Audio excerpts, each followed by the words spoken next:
Welcome to the Digital Marketing Mentor. I'm your host, Danny Gavin, and together with industry leaders and marketing experts, we'll explore the meeting point of mentorship and marketing.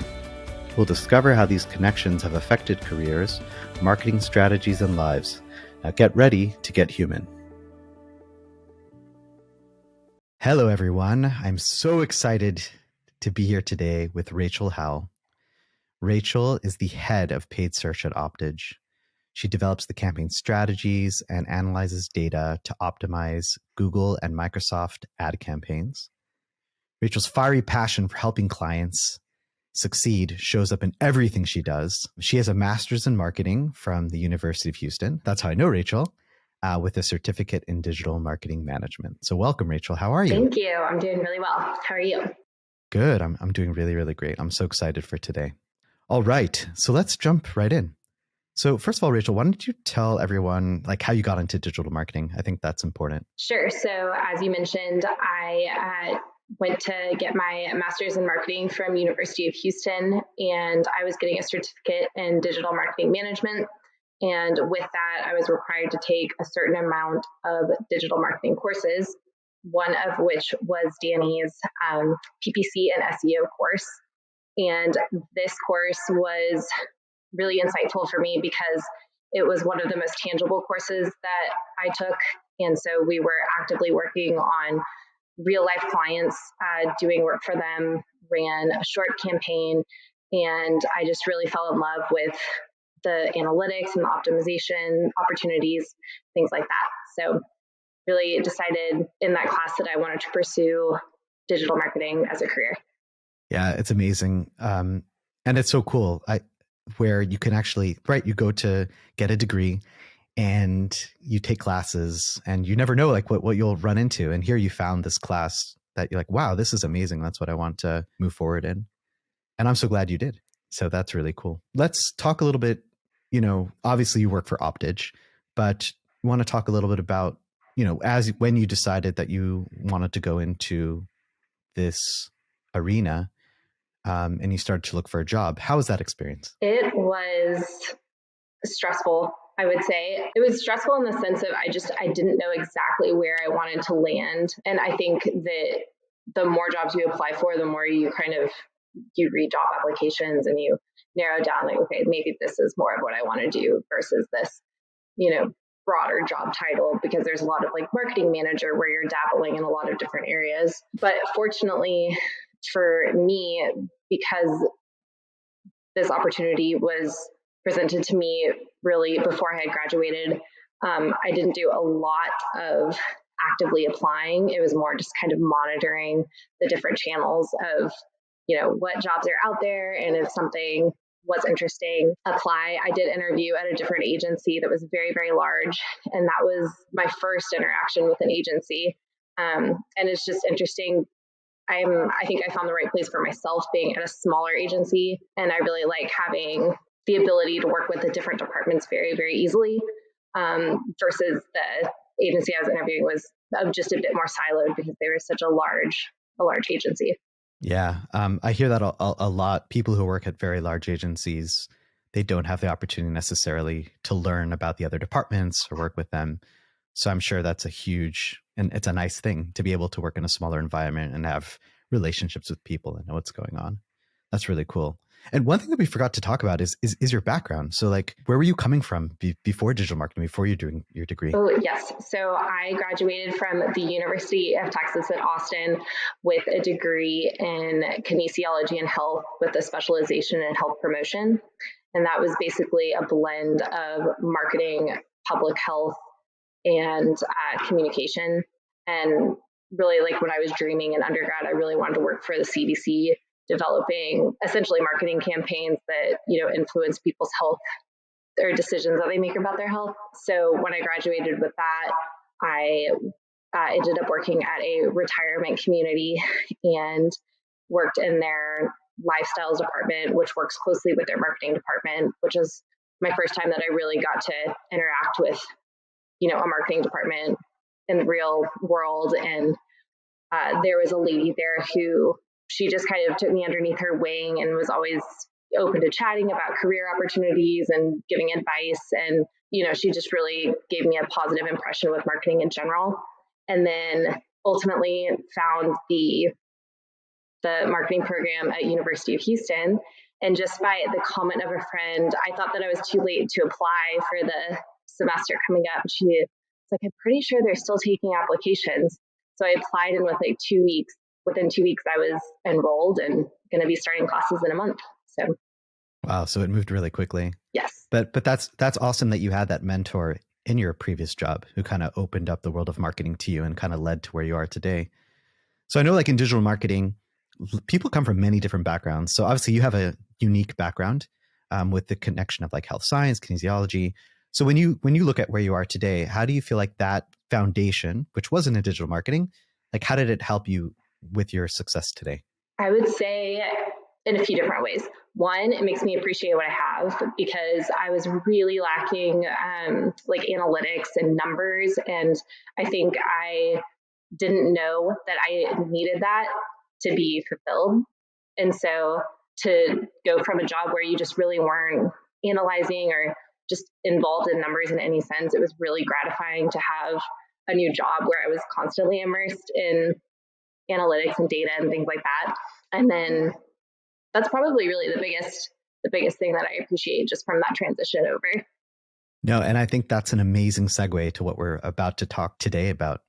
Right? So we're here today to talk about the change when it comes to digital ad campaigns and how for a very long time it was all about manual bidding and manual optimizations and changes. Can you share with us the definition and the difference between manual bid strategies and automated bid strategies? Sure. So a manual bid strategy is where you can place specific parameters on keywords, demographics, your ads, what placement you want, things like that. You have a lot of control over what you're bidding on, where you want your budget to be spent, things like that. And you are actively telling Google those little details. An automated bid strategy, Google claims that it takes the heavy lifting out of running a campaign. And so with an automated bid strategy, you're no longer having to go in and manually update keyword bids. Google takes care of that for you. So it has a lot more control from that aspect. It does not control your daily budget to an extent. It takes a little bit of liberty there, but I mean, as far as your overall budget, it cannot control that, but just it really automates what you're bidding on as far as search terms and things like that. Cool. So if we were like to take an example, if let's say I am a travel agent and I am bidding on two keywords, Vermont hiking and hiking maps. So in a manual bid world, I could say, ooh, Vermont hiking, that's very specific. I want to spend $10 a click on that. While on hiking maps, that's kind of general, right? Maybe I only want to spend $1 on that. While in the world of automated bidding, if I have both of those keywords, no longer am I telling Google I want to spend more here. It's more like it's up to Google, right? Google has all these keywords. It's going to figure out based on which one actually generates conversions, where should I spend more money and spend less money. So now that we understand a little bit more of what automated bid strategies are, what are the different types of automated bid strategies that Google offers? So there are a handful of automated bid strategies. You have maximize clicks, you have target impression share, you have target CPA, target ROAS, and maximize conversions. And then lastly, you have maximize conversion value. And then within each of those, there are some slight variations. So for example, with maximize conversions, you can set a target cost per acquisition and say, hey, Google, I only want to spend $50 per lead. And then with maximize conversion value, you can set a target return on ad spend where you're saying like, hey, please bring in this X amount return or this percentage back with our conversions. And I know you deal a lot with lead generation. So when it comes to like lead generation, is there a recommended automated bid strategy that one should use? Absolutely. So I would say that we have really had great success moving to maximize conversions. That is 9 times out of 10 where we evolve to when we go from manual to an automated bid strategy. And we look for certain marks in our campaigns prior to making that change. So we're looking to have at least 30 conversions within 30 days approximately. And then also sometimes we're looking at our loss due to budget. And if we've lost about 15 to 25% of our search impression share due to budget, maximize conversions is a good bid strategy to move to. So that's where we've really settled. But we, of course, have experimented with other types of automated bid strategies. The maximize conversion value, like you mentioned, we're doing lead generation, so that's a bit trickier. However, there's still a place for it with lead gen. Even in the cases with clients where we really have no idea what the potential revenue of that could be, we still assign it a certain value in Google Ads and say, hey, Google, this is our top priority conversion. If you can generate this for us, then that's absolutely what you should prioritize. And then from there, we track many other types of conversions and we'll tier down the value associated with them to tell Google that they're a lower priority, but they're still a part of the funnel. We have one client that has a really long funnel for converting a lead into an ultimate purchase, and it's completely lead gen. However, there is a very just bottom of the funnel conversion that we really want to get, and we were on maximize conversions for quite a while with those campaigns. However, we had added in the conversion values, tiering those out and telling Google what our priorities were while we were in maximize conversions. And basically that allowed all of the conversions that we generated while we were just in maximize conversion setting, Google could learn from that. And we eventually evolved to maximize conversion value. And we saw a lift in that bottom, that ultimate conversion that we were looking for. And so that one isn't always, we don't always move to that, but we have seen success in certain situations like that where there are a lot of conversions, and we really want to track all of them, but we do have like the ultimate goal that we want people to accomplish. Yeah. And I think that's so refreshing because I remember like doing Google ad campaigns 10 years ago, and it was like you could only like really choose like one main conversion, right? And so you had to figure it out, so like if you're a pure e-commerce website, then I know it's the purchase, right? But when it's a little bit, okay, I've got these phone calls, these forms, like which one should I choose? Should I group them all together? Like now you can look at all of them, but like you said, by strategically adding values, if you don't have the real values, you can like mold it into like that perfect like recipe, right? And then really let Google understand which conversions to focus on and which ones are more important. Like if it's going to go out and buy conversions, I'd rather you get those guys than these. But if you can only find those number twos, that's better than the number threes. Absolutely, absolutely. And then I think that the other thing that we consider fairly frequently is that clients come to us with certain terms or phrases or even just their brand name and say, hey, we need to absolutely own these terms. And so oftentimes we will use target impression share, and you can change that from just top of page to absolute top of page where you're showing at the very top and get really aggressive with those terms. And so in some situations that has proven to be successful. However, in other situations, in that case, Google is literally just looking at what it needs to do to get you to the top. But sometimes that is not what you really need. And you want to consider moving to a strategy that takes in more data points in its consideration with your bids. And so we had a client, a SaaS client, a software as a service, and we were being really aggressive with a couple of different terms, and it just ultimately was not generating the conversions that justified that aggressive of a strategy. And so we moved to a maximize conversion bid strategy, where Google takes into account a bit more data points on the back end. And we saw a lift in conversions with that evolution. Amazing. I like to say that target impression share was only created for those CEOs who are really particular about every time they open up Google, they want to see their name all the way at the top. Now, does that make sense? Not always, but at least for those guys, there's something for you too. So when I was going through the different automated bid strategies, the one that I did not speak about was maximize clicks.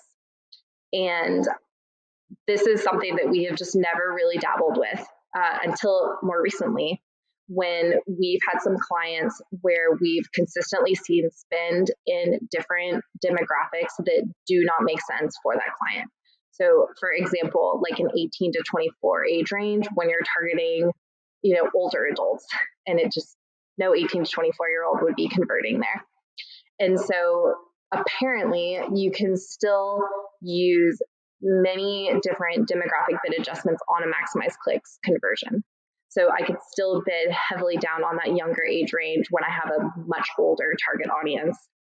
And so my coworker just did an experiment where she used the maximize clicks conversion strategy or bid strategy, and it did not prove to be successful. She just got a bunch of clicks, and it was a great it was good click-through rate. It was a good, just all of the data looked great, but there were no conversions. So what does that get you? So she went back to a manual bid strategy and then is moving to a different automated bid strategy after giving it some time. But that's the first time we've ever tested it.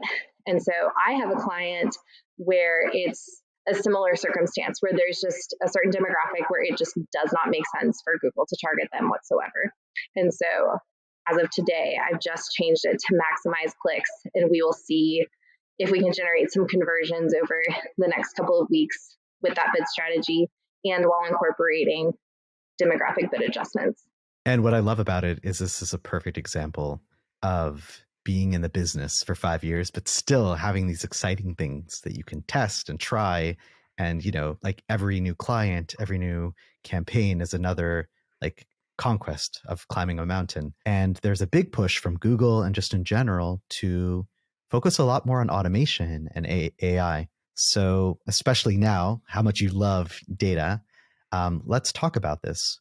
So why don't you tell everyone just like the changes, like the past 5 years, what you've been working in, kind of this change from manual to automation? Sure. So when I started working in Google Ads, we had so much control. I mean, just down to the price that you were willing to bid on a single click. You could manage that, connect down to the cent almost, and you could fine tune your ad groups to where you would bid on one specific phrase and you would pay this much for that phrase. And it was just very, very granular. And then over the past 5 years, we've slowly lost that control. And so it has now evolved to where you could, in theory, just turn on a campaign and Google will take advantage of everything from your keyword bids to your, when it needs to be bidding up for certain audiences or time of days, things like that. So it's almost on a 180 very, very quickly. So why do you think Google is going in this direction? Why is it so important for them to try to make things as automated as possible? So there are a few big reasons that Google touts for these changes. One is that it's easier, right? And it makes it more manageable. Not everyone has access or even knows that there are agencies that can manage them, campaigns like this. And so if you are a small business and need to run these campaigns for yourself, then Google's intention is to make it very, very easy for you to generate leads for your company. Secondly, you get access through these automated bid strategies to a bunch of different additional contextual points that Google has access to, right? So me looking at the Google Ads screen, I can see, age, gender, demographics, but Google is collecting all of this data in the background about user behavior and things like that, and can make more intelligent decisions of when you should be bidding up or bidding down. And by you, I mean Google will be doing that for you, bidding up or bidding down. And therefore, is in theory using your budget in a wiser way because it sees more than you do. Interesting. So basically, for your second point, you're basically saying that, Google has a lot more data than like we do. And therefore, technically, if we allow them to pull all the different levers, they can do a really, really good job. That sounds awesome. Sounds like you have to have a little bit of trust and faith in Google, but it sounds a little bit scary on the agency side, right? So you're basically saying, ooh, Google's starting to do all these things without. So, why would you still need an agency? What's required if a lot of the things that are being done are going to be automated? Right. So there's, I guess everything that I just said, and then there's the reality of what that comes with. And there is definitely the need for human touch with these campaigns. It's good to have somebody, from an agency or have a team constantly looking at your campaigns, making sure that Google's not taking liberties like bidding $200 for one search term that it feels is just the best search term, and then to see that it doesn't convert and you've spent, a significant amount of money on just a single click. Really, and that's a huge benefit of having, again, a team where people are looking at that and that doesn't get tossed under the rug, and we have the tools and the strategies to adjust for that and monitor that over the course of the campaign. So it sounds like there's certain things that Google automates, right? But if you don't have the right person pulling the levers, pushing Google in the right direction, then Google can really go off. And I think I've seen it before, like with some of the, I think it's called like smart campaigns, right? Where it's like, a local business can go, put their budget, say what they do, and then just like hope that things happen. And that's like a good example where kind of like you let Google do everything on its own. Often those sort of campaigns don't really do too well. But in our case, where we're talking about, large and technical Google ad campaigns, that automation's there, but it's only a part of it. It's still just like another tool. You still need to have that master craftsman who's putting everything together. Exactly. And I would say that I call it the service level, right? But it's just in the Google Ads platform, right? Like we are toggling things such as budget. We are managing the organization of the campaigns to ensure that budget is being sent to the proper places. We can see where we need to adjust because other areas are receiving too much budget. We are ensuring that the search terms that we're showing for are appropriate and, have a good potential of generating leads, or they are generating leads and we need to drive more of those leads. But then, and I would say that this is the biggest benefit of having an agency, there's all of the back end conversion tracking and really ensuring that, anyone can see that you're generating leads, but on the other hand, who's ensuring that those leads actually convert? What's the revenue associated with those leads? Can you funnel that information back into Google Ads to better inform your campaigns?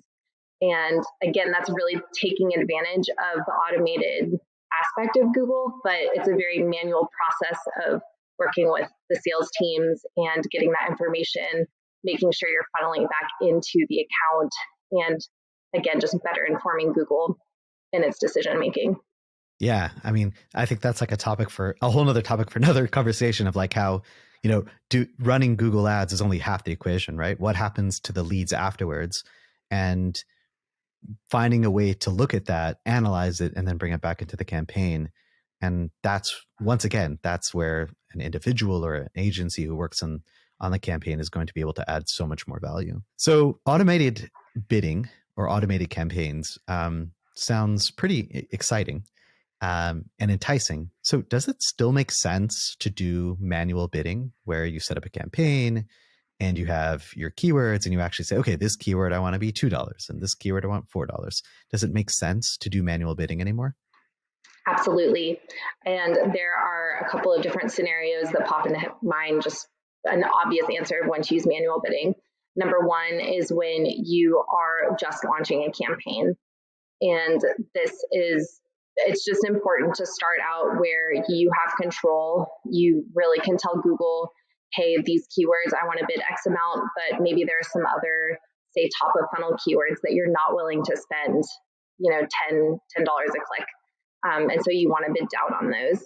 You also get insight into, and I mean, you would get this with an automated bid strategy too, but when you're seeing the age ranges or the household income or demographics, you're able to manually adjust the demographic bids that you're saying, hey, this age range is, we should be bidding up for them because they're converting really well.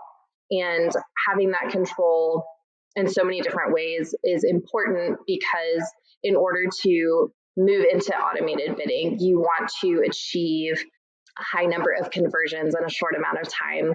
There's, I would say that 30 conversions in 30 days is kind of the statement that people will make of when you want to start considering moving into an automated bid strategy. And just as your campaign gets started, you having the control right away, it can be more efficient with how you use your budget and help generate those conversions quicker so you can then move into the automated bid strategy. So that's the first way that you would use a manual bid strategy. The second, and this is, I would say, a little bit more stressful of a way, is when you move into an automated bid strategy and you're not seeing the success that you're hoping to. And you can test different automated bid strategies. And sometimes it's just, you need to go back to square one and you need to get that control back.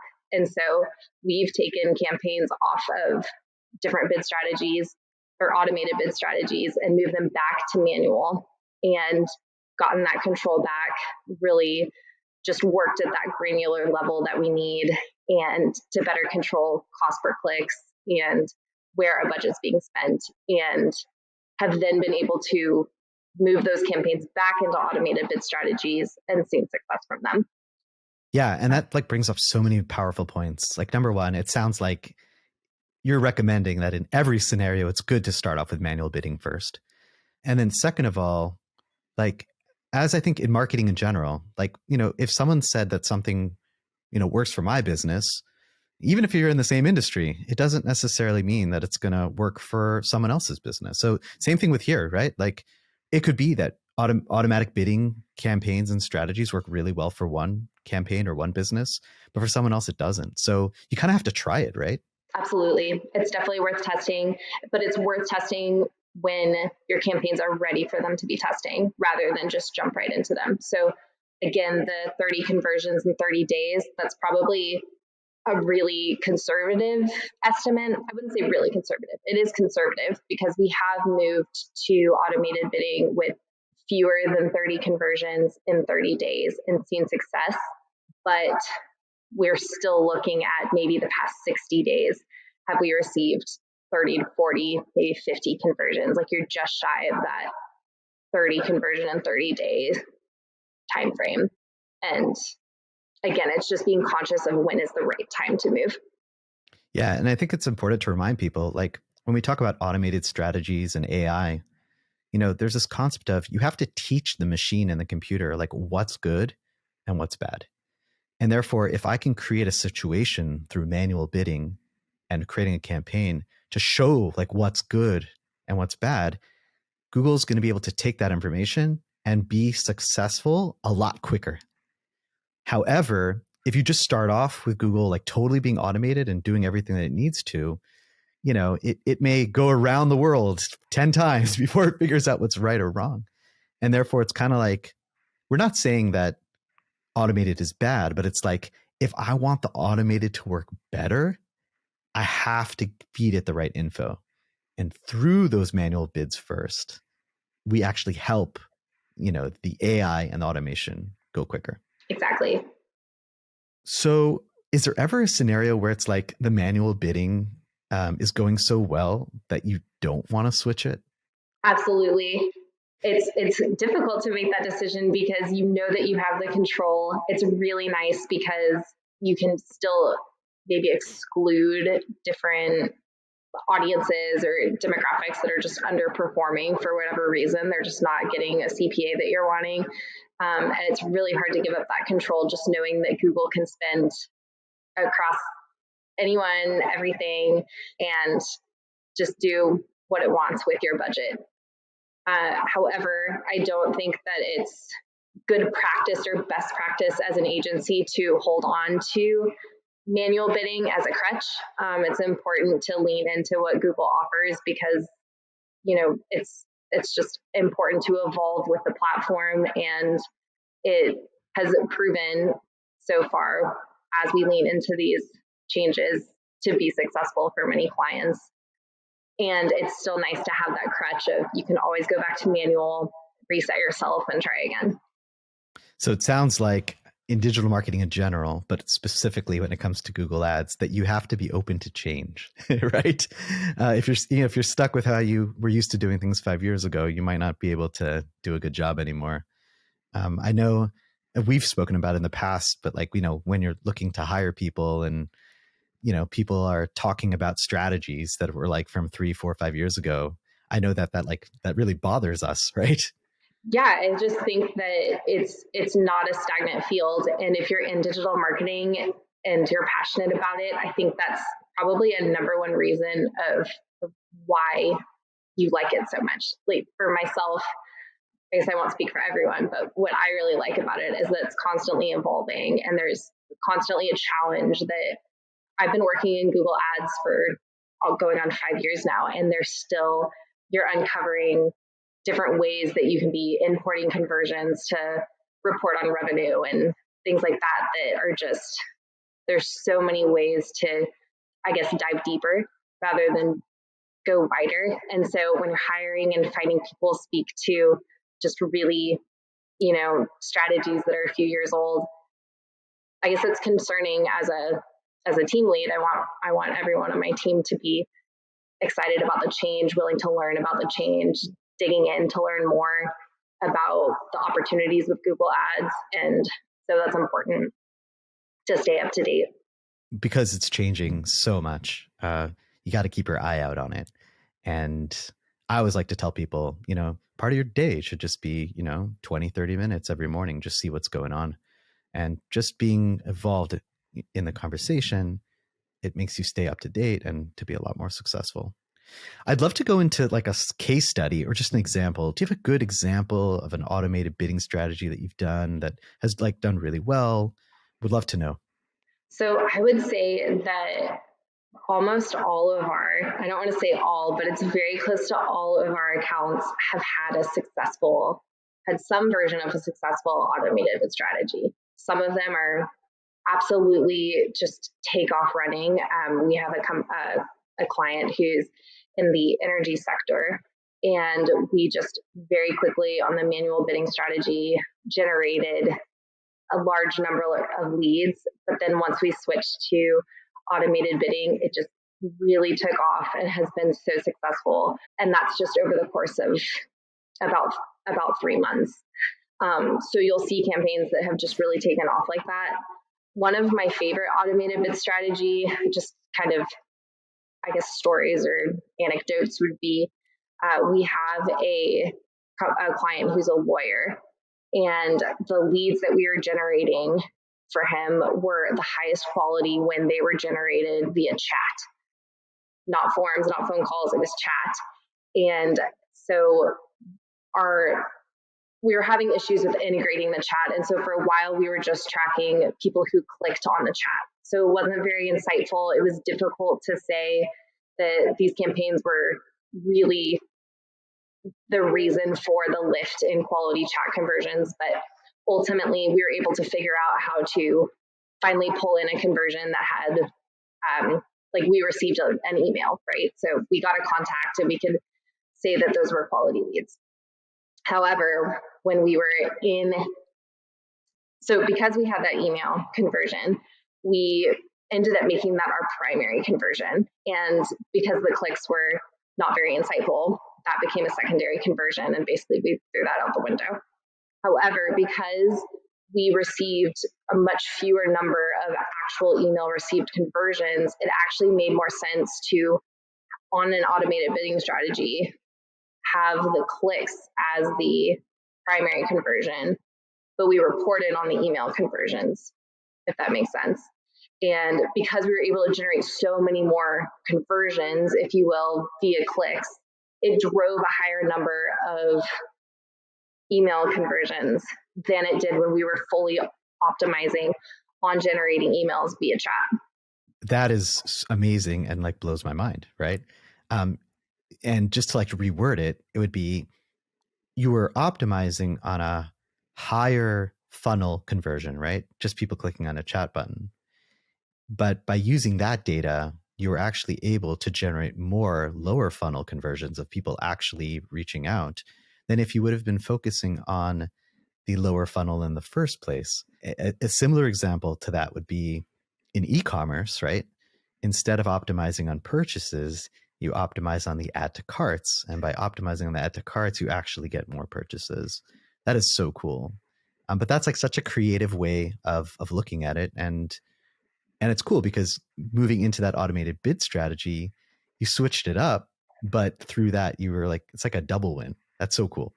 Yes, absolutely. But I would say that if you are looking for an agency, it's really important that it is communicated to you that you're not just getting clicks reported, you're actually measuring the leads that are coming in with that. Yeah, we find that a lot, right? Not all agencies, but there are some agencies that don't even set up conversions. And they don't set up, okay, what is that final goal? They'll just say, oh, look how many times your ad showed up, or look how many times people clicked on the ad. Sometimes that can be valuable in a branding perspective, but most businesses, when they go and are looking to do Google ads or Microsoft ads, it's because they want actual actions to occur. And yes, very important to make sure that that's what you're getting when you're paying for that. Absolutely. And I would still argue that there's a place for conversion tracking if you're doing a branded strategy. Don't think that you should ever just be optimizing on clicks, even if you're just looking for a brand lift. I'll definitely agree with you on that.